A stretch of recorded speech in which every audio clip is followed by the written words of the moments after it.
السلام عليكم ورحمة الله وبركاته. الحمد لله رب العالمين والصلاة والسلام على سيد المرسلين وعلى آله وأصحابه أجمعين. أما بعد، أعوذ بالله من الشيطان الرجيم.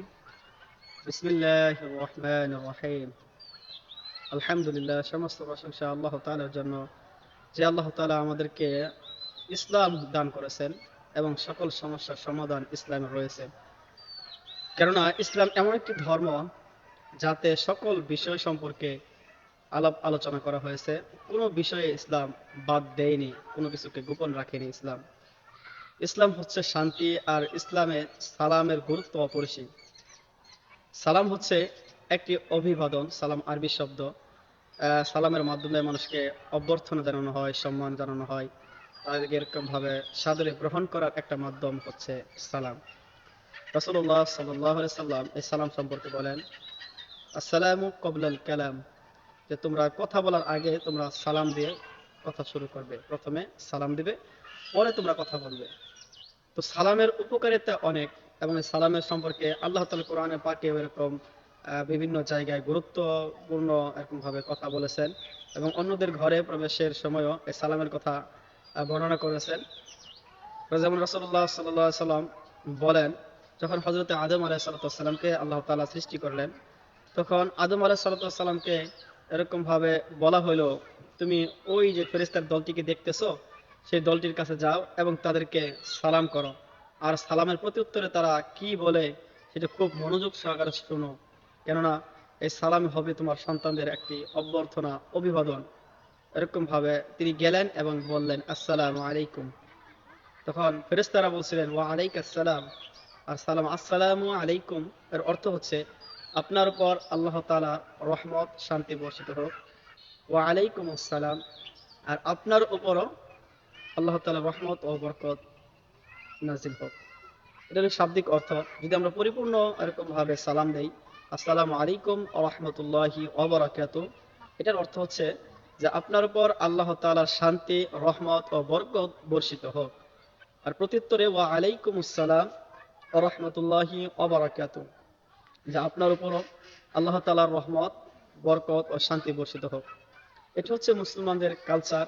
আর এটা হচ্ছে মুসলমানদের মুসলমানদের এটা হচ্ছে এরকম ভাবে একটা অভিবাদন। আর এটা হচ্ছে ইসলামের সৌন্দর্য। যখনই কোনো মুসলমান ভাইকে প্রথমে দেখবে, তখনই কি এরকম ভাবে তরতিব হচ্ছে, আমাদের মুসলিম জাতির তরতিব হচ্ছে তাকে সালাম করা। সে হোক ছোট, সেই হোক বড়, সেই হোক ধনী, সেই হোক গরিব, এটা ইসলামের হুকুম, প্রথমে সালাম দিবে তাকে। কেননা আমরা অনেকেই ছোটদেরকে সালাম দিতে এরকম ভাবে লজ্জাবোধ করি। না, এটা তো ইসলামের রীতি নয়, এটা ইসলামের রীতি নয়। রাসূলুল্লাহ সাল্লাল্লাহু আলাইহি সাল্লাম এরকম ভাবে ছোটদেরকে তিনি সালাম দিয়েছেন। যুবকেরা এরকম ভাবে ছোটরা খেলতেছেন, তখন তার পাশ দিয়ে রাসূলুল্লাহ সাল্লাল্লাহু আলাইহি সাল্লাম যাইতেছিলেন, তিনি প্রথমে গিয়েই আগে যুবকদেরকে এরকম ভাবে সালাম দিলেন, আসসালামু আলাইকুম ওয়া রাহমাতুল্লাহ। কারণ আপনি যদি ছোটদেরকে সালাম না দেন, আপনি যদি এরকম ভাবে শুধু সালামের আশা করেন, তাহলে তো এরকম ভাবে হইল না। অবশ্যই আপনি আগে সালাম দিবেন। অনেকে সালাম দিতে চায় না, শুধু নিতে চায়। তাদের উদ্দেশ্য বলবো, অবশ্যই আগে আপনি সালাম দিয়ে এরকম তাদেরকে উৎসাহিত করবেন সালাম দেওয়ার। তাহলে আপনি দেখবেন পরবর্তীতে আপনাকেও তারা সালাম দিতেছে। তো রাসূলুল্লাহ সাল্লাল্লাহু আলাইহি সাল্লাম এই সালাম সম্পর্কে বলেন এবং এর গুরুত্ব সম্পর্কে বলেন, যখন কোনো মুসলমান ভাইয়ের সাথে সাক্ষাৎ হয় এবং সালাম প্রদান করে এবং সালামের উত্তর প্রদান করে, এরকম ভাবে মুসাফাহা করে এবং কদমর্দন করে, কোলাকুলি করে, বলা হয়েছে তারা এরকম ভাবে একত্রিত যতক্ষণ থাকে, মানে দূরে সরে যাওয়ার আগেই আল্লাহ তাআলা তাদের গুনাহকে মাফ করে দেন। সুবহানাল্লাহ। যখন মুসাফাহা করা হয়, তখন এরকম ভাবে এরকম তাদের সগীরা গুনাহগুলো এরকম ভাবে মাফ করে দেওয়া হয়। হাদিসের মধ্যে আসছে যে রাসূলুল্লাহ সাল্লাল্লাহু আলাইহি সাল্লাম বসে আছেন, সাহাবা এরকম এসে বললেন, আসসালামু আলাইকুম। তখন রাসূলুল্লাহ সাল্লাল্লাহু আলাইহি সাল্লাম বললেন, 10। আরেক সাহাবী এসে বললেন, আসসালামু আলাইকুম ওয়া রাহমাতুল্লাহ। তখন রাসূলুল্লাহ সাল্লাল্লাহু আলাইহি সাল্লাম বললেন, 20। তখন আরেক সাহাবী এসে বললেন, আসসালামু আলাইকুম ওয়া রাহমাতুল্লাহি ওয়া বারাকাতুহু। তখন রাসূলুল্লাহ সাল্লাল্লাহু আলাইহি সাল্লাম বললেন, 30। সুবহানাল্লাহ। তো এরকম ভাবে আমাদের ইসলামের সৌন্দর্যটা ফুটে উঠবে যদি আমরা চতুর্দিকে সালামের প্রচার প্রচার করি, প্রসার করি, এরকম ভাবে সূর্যকে সালাম দেই।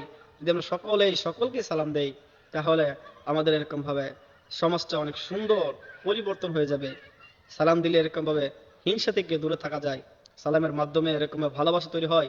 অন্য এক হাদিসে রাসূলুল্লাহ সাল্লাল্লাহু আলাইহি সাল্লাম বলেন, তোমরা ততক্ষণ পর্যন্ত এরকম ভাবে জান্নাতে প্রবেশ করতে পারবে না, যতক্ষণ পর্যন্ত তোমরা ঈমান আনো।